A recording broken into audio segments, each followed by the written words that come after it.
황제의 부름을 받고 복귀한 테오도시우스는 이후 뛰어난 지도자로서의 능력을 발휘하였고 그라티아누스는 그를 공동정제로 임명했습니다. 테오도시우스는 발칸반도에 머무며 2년간 황폐화된 트라키아의 질서를 회복하는 데 힘썼습니다. 아드리아노플 전투에서 있었던 파국적인 결말로 인해 제국 동방은 게르만족 일파들과 끊임없이 전쟁을 벌여야 했고 서방은 그로 인해서 거의 몰락지경에 이르렀습니다. 제국의 발목을 붙든 절망적인 상황에서 평화적인 화해 외에는 다른 탈출구는 존재하지 않았습니다. 이에 따라 테오도시우스는 고트족을 우호적으로 대했습니다. 그는 정책의 방향을 평화적인 화해로 잡고 평화무드를 조성했습니다. 일단 고트족에게 완전한 자치권을 주었고 군대에도 복무할 수 있게 해주었으며 세금도 면제해 주었습니다. 이에 따라 당시 심각한 군대 인원의 감소는 이 게르만족 동맹자들이 들어옴으로써 크게 증강되었습니다. 그렇지 않아도 증가하고 있던 군대의 게르만화는 이로 인해 정점에 달하여 아예 병사들뿐만 아니라 장교들까지 게르만인들의 자리로 넘어갔습니다. 그러나 이는 후에 게르만족의 적대적인 침입이 평화적인 침입이라는 방식으로 바뀐 의미밖에 없습니다. 고트족에 대한 퍼주기 정책으로 오히려 제국의 시민들은 무거운 세금에 시달렸습니다. 하지만 테오도시우스는 전쟁을 하는 비용이나 퍼주는 비용이나 똑같이 제국을 유지하는 데 들어가는 비용이라고 생각했고 이로써 트라키아 지방은 평화를 되찾았습니다. 그는 콘스탄티노플로 돌아왔고 고트족의 족장 아타나리크를 수도로 초청해 성벽 바깥까지 직접 나가 영접하는 등 화려한 환대를 베풀었고 이를 본 고트족 또한 크게 만족하여 두 집단은 새로운 융화를 모색하게 되었습니다. 당시 한 연설가는 이렇게 말했습니다. 로마의 가장 강력한 적은 이제부터 로마의 가장 충직하고 진실한 친구가 될 것이다. 그라티아누스가 테오도시우스를 복귀시킨 행동은 그의 인생 최대의 업적이자 제국에 남긴 최고의 선물이었습니다. 그라티아누스는 누구보다 전도영향한 청년이었습니다. 내적으로 독실한 니케아 그리스교도였고 늘 책을 가까이 했으며 시적 재능도 가지고 있었습니다. 외적으로는 뛰어난 사냥 솜씨, 승마 능력, 게다가 뛰어난 전쟁 지휘자였습니다. 그러나 그는 곧 게을러지기 시작하여 사냥과 경기장의 경기에 환호하는 시간이 많아졌습니다. 타락했다고까지 말할 정도는 아니겠지만 그리티니아누스는 군대에서 로마 병사들보다 금발의 야만인 병사들을 대놓고 우대했습니다. 게다가 아직까지도 이교도 신봉자들이 많은 서방 병사들 사이에서 그의 급진적인 그리스도교 정책에 많은 병사들은 불만을 가지고 있었습니다. 이에 브리타니아에서 마그누스 막시무스 장군이 병사들에 의해 정제로 선출되는 반란이 일어났습니다. 그는 파리 외곽에까지 이르러 그라티아누스의 군대와 맞닥뜨리게 되었는데 여기서 제국의 무어인 기병대가 갑자기 배신하여 그라티아누스는 제대로 싸워보지도 못하고 사로잡혀 살해되었습니다.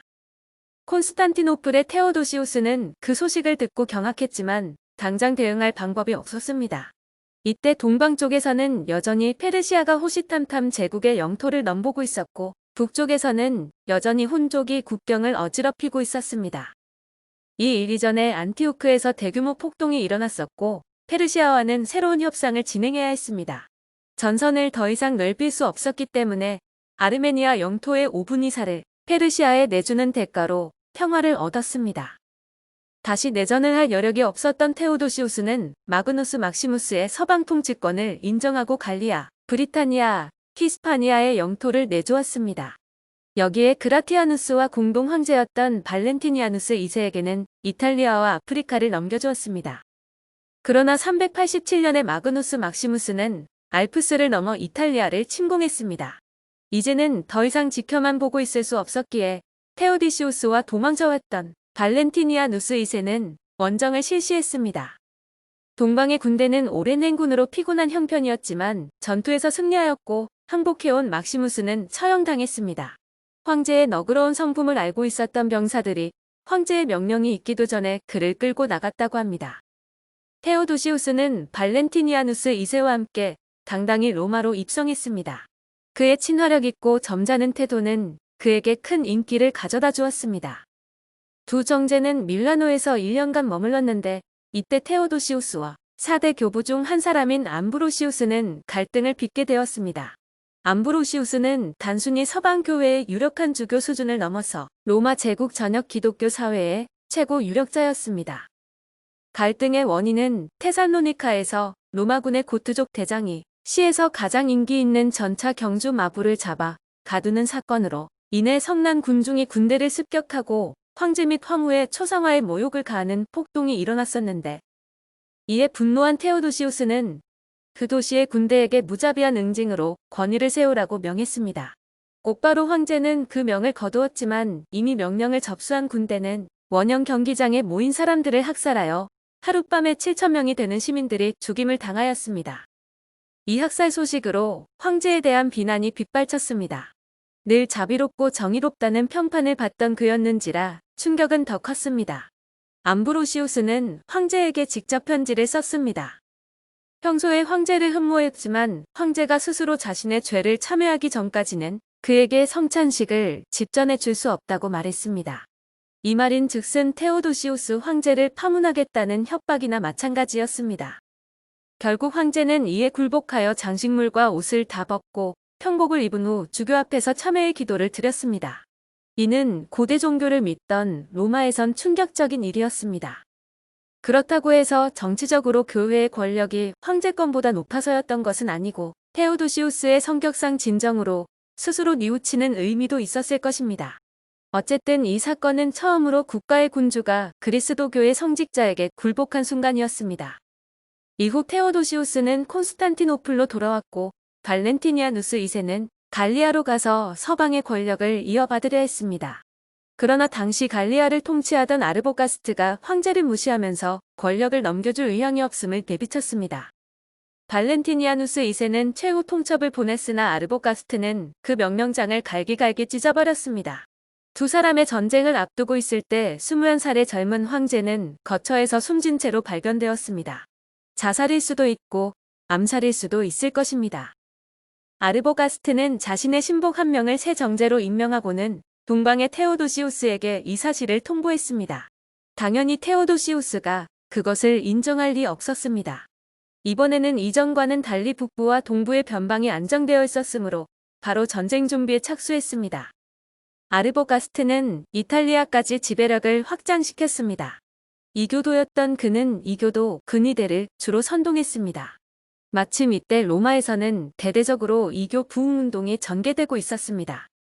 이 반역자를 응징하기 위해 테오도시우스는 자신의 목적이 자신의 합법적인 재위 계승뿐만 아니라 자신의 신앙을 지키기 위해서라는 것을 상기했습니다.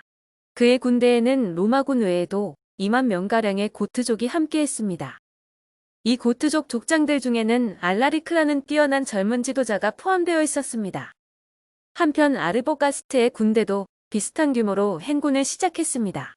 암브로시우스가 그를 비난하자 아르보가스트는 자신이 승리하여 돌아오면 바실리카를 마구간으로 삼겠다고 다짐했습니다. 군대의 앞에는 그리스도교 황제의 신성한 나바룸 대신 헤라클레스의 그림이 걸려져 있었습니다. 이 전쟁은 로마 전통 종교와 그리스도교의 대결이나 마찬가지였습니다.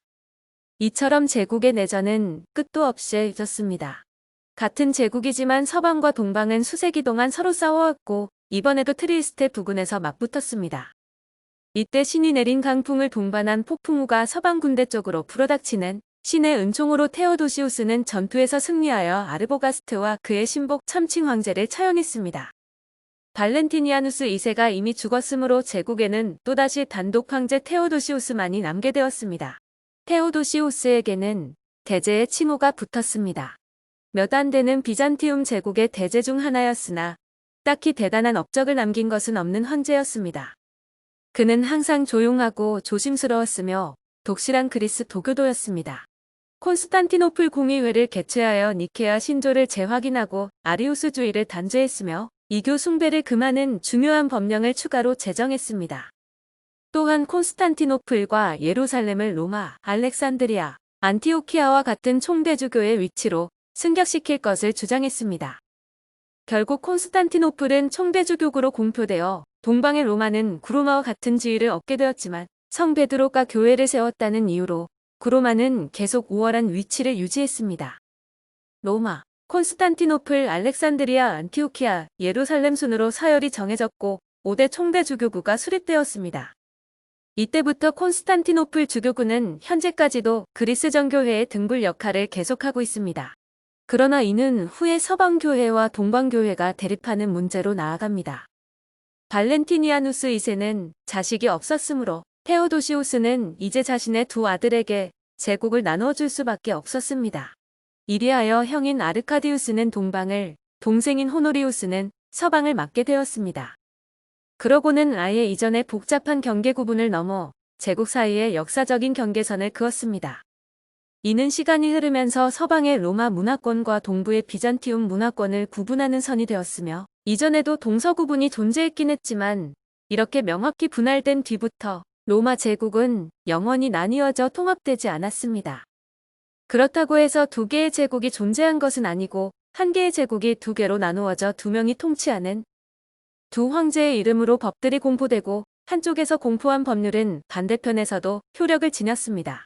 한쪽에서 황제가 물러나는 경우 그 후계자는 다른 황제가 가지고 있었습니다. 테오도시우스의 사망 후 아들들은 두 명 모두 미성년이어서 후견인과 조언자가 필요했습니다. 그 틈을 타 군대 지휘관들이 득세하여 서방의 실권은 플라비우스 스틸리코가, 동방의 실권은 환관인 유트로피우스가 쥐게 되었습니다. 두 사람은 똑같이 부족한 로마 병력을 고트족 병사들로 충원하여 로마군의 최고직에 오를 수 있게 하는 빌미를 제공했습니다. 그 일은 동방과 서방 동시에 벌어진 일이었으나 영향이 한층 위험하게 미친 곳은 서방이었습니다. 처음엔 브리트니아에서 반란이 일어나 제국 군대를 철수시켜야 했고, 이후엔 라인 강 뉴역, 갈리아 지역, 에스파냐까지 점차 영토를 상실하였고, 그것이 서방 제국 종말의 단초가 되었습니다. 반면 동로마 제국은 구로마의 희생으로 세력이 확대되고 번창했습니다. 심지어 동로마 황제들은 제국을 집적거리지 못하게 하려고 동방에 있던 야만족에게 금품을 주어 서방으로 보내기까지 했습니다. 우리가 지금 비잔티움으로 알고 있는 동방의 로마 제국은 이런 과정을 통해 형성되었습니다.